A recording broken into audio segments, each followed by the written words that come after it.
के साज बन जा, मोर गीत के राग बन जा, मोर दिल के आवाज बन जा, मोर सपना के रानी ते, मोर सपना के रानी ते, जिंदगी माँ के हकीकत बन जा,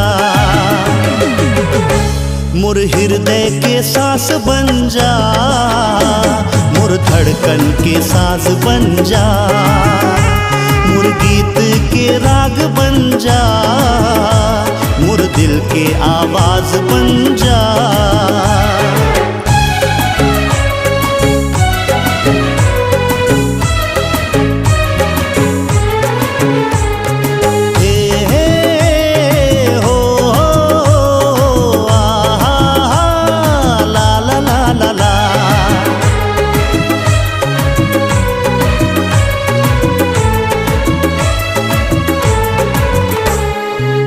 दिल में बसाए हो तोर तस्वीर, आके बदल दे न मोर तकदीर।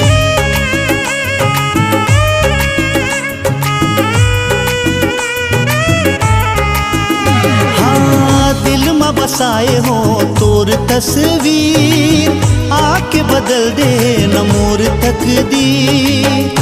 मोर डायरी के शायर ते, मोर डायरी के शायर ते, निकल के अल्फाज बन जा,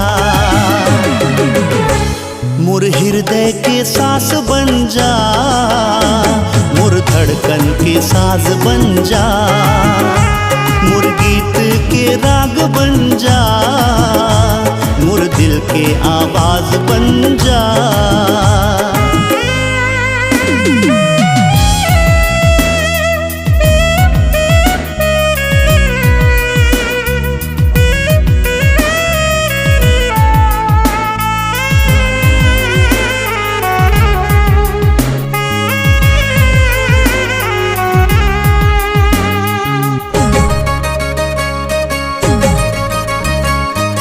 नहीं है जिंदगी में कोनो हरियाली, दिल के बगिया तोर बिना खाली।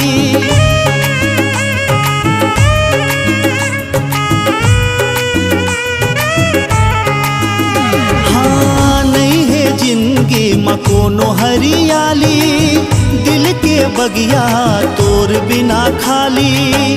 बाहर बन के आ जाते हैं, बाहर बन के आ जाते हैं, सावन जैसे बरसात बन जा,